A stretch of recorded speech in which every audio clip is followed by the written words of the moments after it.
Russia থেকে তেল আমদানি বন্ধ বা কমাতে সহায়তা না করলে ভারতের উপর বাড়তি শুল্ক আরোপ করতে পারে যুক্তরাষ্ট্র। রোববার ৪ জানুয়ারি ভারতের উপর নতুন করে শুল্ক বৃদ্ধির হুমকি দিয়ে এমনটি বলেছেন মার্কিন প্রেসিডেন্ট ডোনাল্ড ট্রাম্প। এয়ারফোর্স ওয়ানে সাংবাদিকদের সঙ্গে কথা বলার সময় ট্রাম্প বলেন, রুশ তেলের বিষয়টি নিয়ে তারা সহযোগিতা না করলে আমরা ভারতের উপর দ্রুত শুল্ক বাড়াতে পারি। এনডিটিভির এক খবরে বলা হয়, দেশটির প্রধানমন্ত্রী নরেন্দ্র মোদীর প্রশংসা করেছেন ট্রাম্প। তিনি বলেন, মোদী খুব ভালো মানুষ, তিনি জানতেন আমি খুশি নই, তাই আমাকে খুশি করাই ছিল তাদের কাছে গুরুত্বপূর্ণ।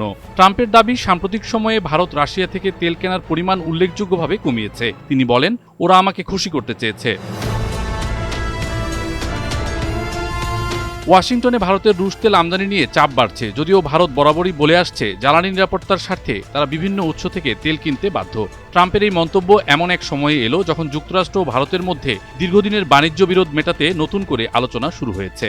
কয়েক সপ্তাহ আগে ট্রাম্প ও মোদীর মধ্যে ফোনালাপ হয়, যেখানে দুই নেতা শুল্ক সংক্রান্ত উত্তেজনার মধ্যেও দ্বিপক্ষীয় বাণিজ্য সম্পর্ক এগিয়ে নেওয়ার উপর জোর দেন। তবে চলতি বছরই যুক্তরাষ্ট্র ভারতীয় পণ্যের উপর সর্বোচ্চ 50% পর্যন্ত শুল্ক আরোপ করায় আলোচনা ব্যাহত হয়।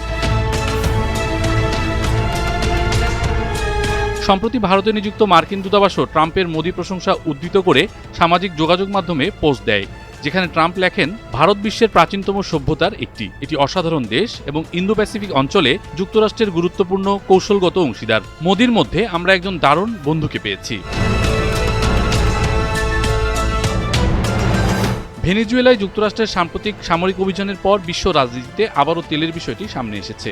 ওপেকের তথ্য অনুযায়ী ভেনেজুয়েলার প্রমাণিত তেল মজুত 300 বিলিয়ন ব্যারেলের বেশি, যা বিশ্বের মোট তেল মজুতের প্রায় 17%। তবে মার্কিন নিষেধাজ্ঞা ও বিনিয়োগ ঘাটতির কারণে দেশটির উৎপাদন নেমে এসেছে দৈনিক প্রায় 10 লাখ ব্যারেলে।